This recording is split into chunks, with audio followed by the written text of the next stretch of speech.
update game Kikoran kamu, ikuti juga Kikoran Competition. Daftar sekarang juga.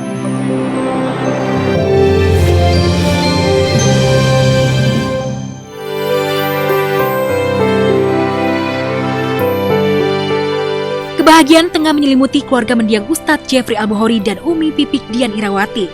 Pasalnya putri sulung mereka Adiba Kansa Putri resmi dinikahi pesepak bola Egy Maulana Fikri tepat pada 10 Desember 2023 kemarin.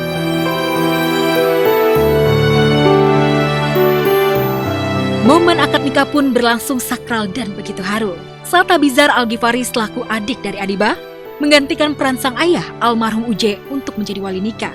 Dan seperti inilah momen haru detik-detik Abizar menikahkan sang kakak. Bismillahirrahmanirrahim.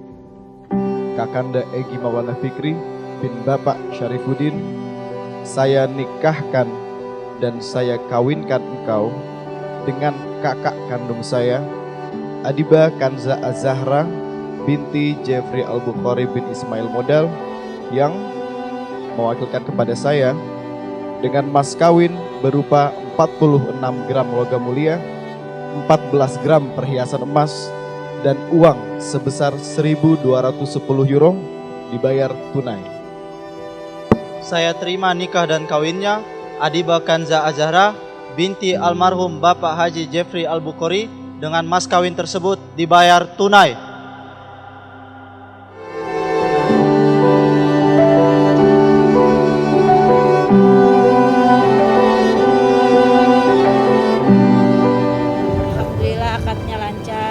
Walinya nih lancar, alhamdulillah.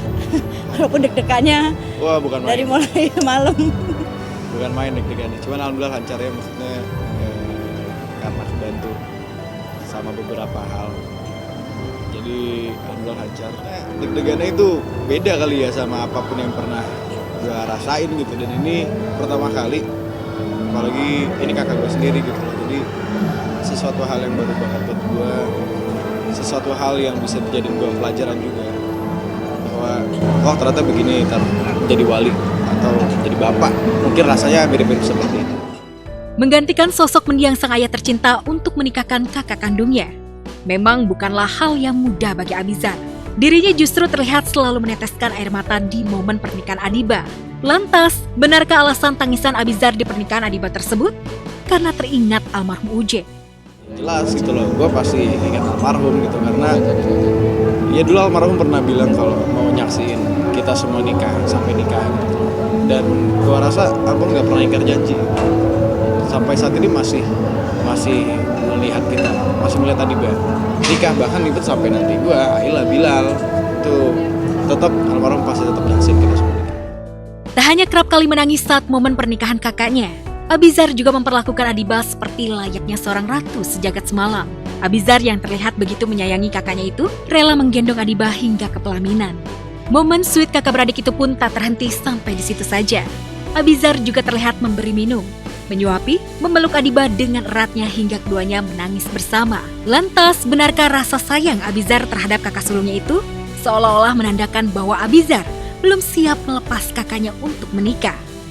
Lalu adakah ujangan yang disampaikan Abizar kepada Egy Maulana Fikri sebagai suami dari Adiba? Tadi juga ngomong ke Egy, minta nitip Adiba, minta jagain, tolong tuntun dia ke arah yang lebih baik, dan tolong tuntun dia untuk bisa duduk nanti di singgasananya Rasulullah dan juga almarhum Abi.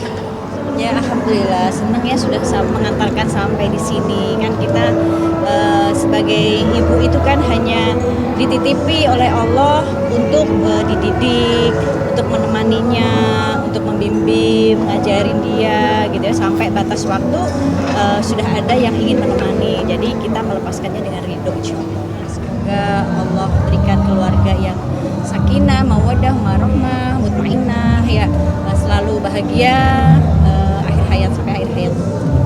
Ya. Tapi ada tambahan? Ya mungkin buat kakak dan juga abang sekarang jadi abang gue Egy. Dulu kalau misalnya gue saling menguatkan sama Adiba, sekarang kita saling menguatkan bertiga.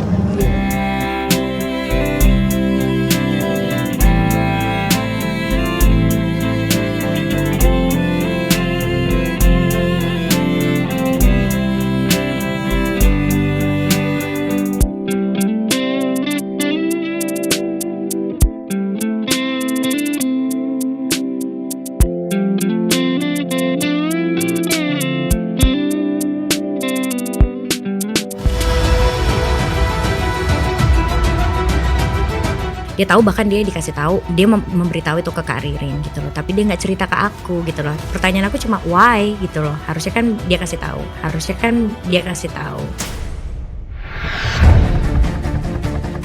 Besti Obsesi masih ingat dengan pernyataan Nindi Ayunda tadi? Ya, dalam podcast Olah Ramlan beberapa waktu lalu, Nindi terang-terangan mengaku kecewa kepada sahabatnya Ashanti. Hal ini bermula gara-gara Ashanti menyembunyikan kabar perselingkuhan yang terjadi antara keponakannya dengan Askara Harsono alias Aska, mantan suami Nindi. Mendengar Nindi ternyata sakit hati dan kecewa kepadanya, Ashanti pun akhirnya angkat bicara. Ya saat itu kan aku nggak tahu gitu, dia baru cerita karena ada kejadian itu gitu, jadi dia marah banget dan ya aku jelasin mungkin dari perspektif kamu aku salah, tapi dari aku saat itu nggak merasa aku salah karena aku kan juga yang penting bisa aku lakukan adalah membuat saudaraku untuk jangan sampai ada apa-apa deh sama dia gitu. Aku nanya sama Mas Anang gitu, yang ini gimana gitu, apa aku harus kasih tahu? Aku takut salah dong ngasih tahu apa, tapi kan harusnya aku ngasih tahu ini teman aku. Kata Mas Anang, tapi Nindi tuh kan nggak pernah cerita tentang rumah tangganya, jadi aku nggak pernah tahu suaminya gimana. Aku lihat kan baik banget gitu, dan aku lihat keluarganya juga kayaknya bahagia banget gitu setiap aku datang. Terus aku datang cuk Lin, suami kamu gini. Ini yang nggak bisa kamu lakukan adalah bilang ke saudara kamu atau suatu saat teman atau siapa yang kita tahu dekat sama suami teman kita untuk jangan diladenin ya. Udah ya, maksudnya cukup awas loh, kayak gitu doang yang bisa kita kasih tahu. Oke, itu udah aku lakukan gitu. Sementara Ashanti merasa tak bersalah atas sikapnya kala itu, Nindi justru merasa hidupnya hancur setelah tahu Aska selingkuh. Apalagi saat perselingkuhan itu terjadi, Nindi juga kehilangan sahabat-sahabatnya dalam geng cendol. Aku kalau udah inget-inget cerita tahun-tahun itu tuh berat banget memang gitu loh.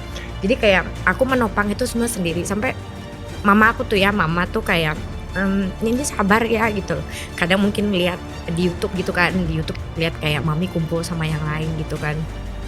Ya Allah, ini teman-teman dekatnya anak saya dulu gitu. Kangen kamu? Iya, mamaku sih yang ngomongnya. Kamu kangen gak? Iya kangen lah pasti. Terus abis itu aku cuma bilang kayak gini doang, nggak apa-apa mama gitu. Nindi baik-baik aja kok gitu. Nindi nggak ada teman juga nggak apa-apa gitu loh. Maksudnya kayak nggak harus huru hara kayak dulu lagi gitu loh. Aku cuma sedih aja gitu kayak kayak kalian tuh kan udah tak anggap tuh gimana ya, kita sama-sama ya, rasanya tuh semua kebaikan tuh hilang gara-gara satu kesalahan aku gitu loh. Tapi kalau dibilang salah, aku juga merasa aku nggak salah-salah banget juga. Nggak salah-salah banget, karena kecuali aku mendukung atau kayak ayo atau aku tahu terus aku diemin, pembiaran ya, itu aku sih tega banget ya. Tapi kan aku langsung kayak awas ya kalau sampai misalnya diladenin atau apa gitu, aku udah kayak gitu dan itu yang bisa aku lakukan.